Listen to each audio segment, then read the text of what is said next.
They thought they were moving to just another country. But what they found was a completely different world.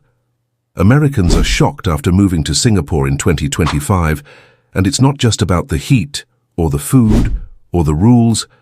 It's about what this tiny island nation reveals about life in America, from jaw-dropping safety and efficiency to the culture shock that makes many question everything they knew about freedom. Today, we're diving deep into why Americans are both amazed and unsettled after relocating to Singapore in 2025. Stay with me, because what you'll learn by the end might just change how you see your own country. The first shock, the cost. Singapore's perfection doesn't come cheap. Rents are sky high, often triple or quadruple what you'd pay for a similar space in many major American cities. Cars can cost up to 6 times what they cost in the US, a deliberate policy to manage traffic. Even a simple coffee can feel like a luxury, easily double the price. For many new American expats, this financial reality hits like a tidal wave. The initial sticker shock is jarring.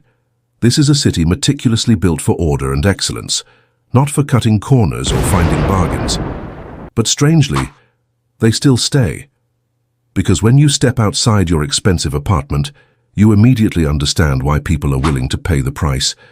The streets are spotless, cleaned with an almost obsessive dedication. Public transport is a marvel of modern engineering. Clean, punctual, and so efficient, it makes owning a car feel redundant. And you can walk anywhere at any hour without a shadow of fear. So the shock isn't just financial, it's deeply emotional. For the first time in their lives, many Americans confess they feel profoundly safe. It's a feeling so powerful, it makes the high cost of living feel less like an expense and more like an investment in peace of mind. Imagine this scenario: walking home at 2 a.m., your phone out, headphones in, completely lost in your own world, and feeling zero fear. For many Americans, that sounds like a fantasy. In Singapore, it's just another Tuesday night. That's the safety shock. There's no visible crime, no loitering gangs, no underlying sense of chaos that hums beneath the surface of so many Western cities. It is a place where even small acts of carelessness are met with an almost unbelievable level of public integrity. People share stories that sound like urban legends back home. I forgot my entire bag on the MRT during rush hour. I rushed back an hour later, heart pounding, and it was still sitting right there on the seat, completely untouched. That would never ever happen in New York or Chicago. Singapore's secret isn't magic. It's a powerful combination of strict laws, unflinching enforcement, and a deeply ingrained culture of social respect and collective responsibility. It's a system built not on fear, but on a shared trust that everyone will do the right thing. But here comes the emotional twist that many Americans don't expect. Some say it feels too safe, too controlled, too perfect. The sheer absence of unpredictability can feel sterile to someone raised in the boisterous, sometimes messy landscape of America. Because with that impeccable order comes an intricate web of rules. And those rules, they deliver a profound shock to people accustomed to a more individualistic American-style definition of freedom. You can't chew gum in public. You can't bring the pungent, spiky durian fruit on the train. You certainly can't litter without facing a hefty fine. For Americans who grew up with the mantra of the land of the free, Singapore's extensive list of regulations can feel suffocating at first.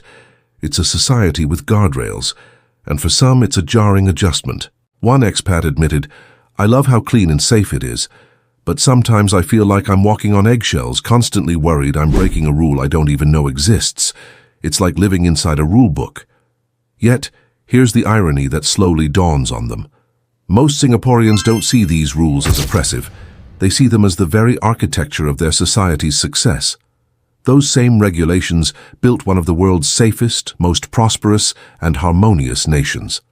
And slowly, Americans begin to see it differently. They start to question their own definition of liberty. Freedom doesn't always mean having the right to do whatever you want, whenever you want. Sometimes the truest freedom is living without the constant fear of crime, social decay, or instability. That realization hits hard. Because back home, the pursuit of individual freedom often comes with a side of chaos. Here, collective order comes with an abundance of peace.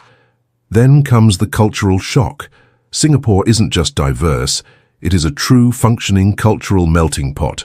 Chinese, Malay, Indian, and a global mix of Western and other Asian cultures all live side by side, not in segregated pockets, but as an integrated whole.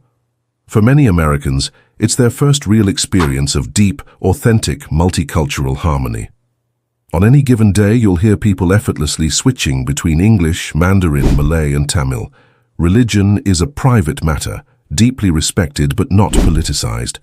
Cultural differences are celebrated as part of the national identity, not weaponized for political gain. In America, diversity is often a source of tension and division. In Singapore, it feels like the glue that unites people, one American observed. And the food? It's a sensory explosion that tells the story of this coexistence. A walk through a hawker center is a journey through Asia. Savory Hainanese chicken rice, spicy laksa noodle soup, fragrant Indian biryani, and sweet Malay kui. They say food is the fastest way to understand a country, and in Singapore every single bite tells a story of cultural fusion and mutual respect. But this vibrant harmony also reveals something deeper, and for many Americans something unsettling. It highlights how a small country with no natural resources deliberately chose unity over division. That's another shock, because it makes many Americans realize just how deeply divided their own country feels today. Next is the work-life shock. Singapore works hard, really hard. The nation is fueled by a relentless culture of ambition, meritocracy, and high performance. At first, many Americans are drawn to it.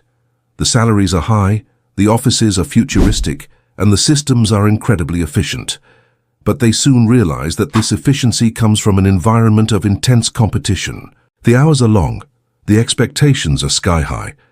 There's a constant, palpable drive for excellence that permeates every industry. For some, this environment is incredibly inspiring, pushing them to achieve more than they ever thought possible. For others, it's utterly exhausting. In the US, and we constantly complain about bureaucracy and inefficiency, in Singapore you can't afford to be inefficient because the system simply won't let you. Everyone is at the top of their game, an American professional explained, and yet many still prefer it. Because for the first time in their careers, they feel like they are part of something that truly works. A well-oiled machine where effort is recognized and competence is rewarded. The trade-off is intense, but the feeling of being part of a winning team is a powerful motivator. The final shock is emotional. It creeps up on you after a few months of living in Singapore. After the initial awe and the cultural adjustments, something inside begins to change. The constant low-grade anxiety that many didn't even realize they carried with them in the States starts to dissipate. The noise in their mind quiets down.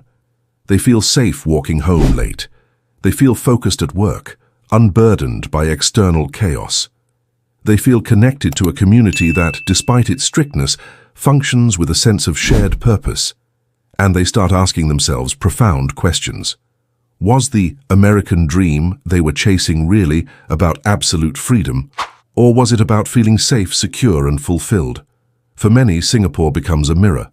It reflects what's possible when a country prioritizes safety, education, and social unity above partisan politics and endless division.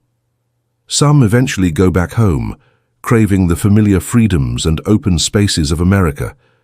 Some stay forever, having found a different, more ordered kind of peace. But none of them leave unchanged. Singapore isn't perfect. It's a small, sometimes restrictive and undeniably expensive island.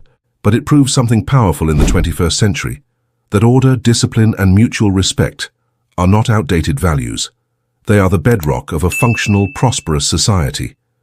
For the Americans who move here, the shock isn't just in what they see, it's in what they feel. Because deep down they come to a startling realization. Singapore doesn't just run better.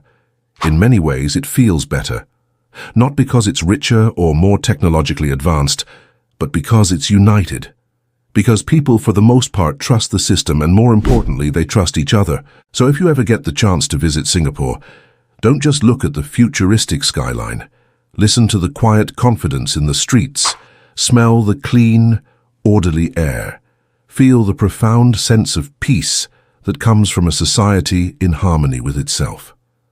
Because sometimes, the greatest culture shock isn't about discovering a new place. It's about realizing what your own society can become, when it truly, deeply works. If you enjoyed this video, hit that like button, subscribe for more global stories, and tell us in the comments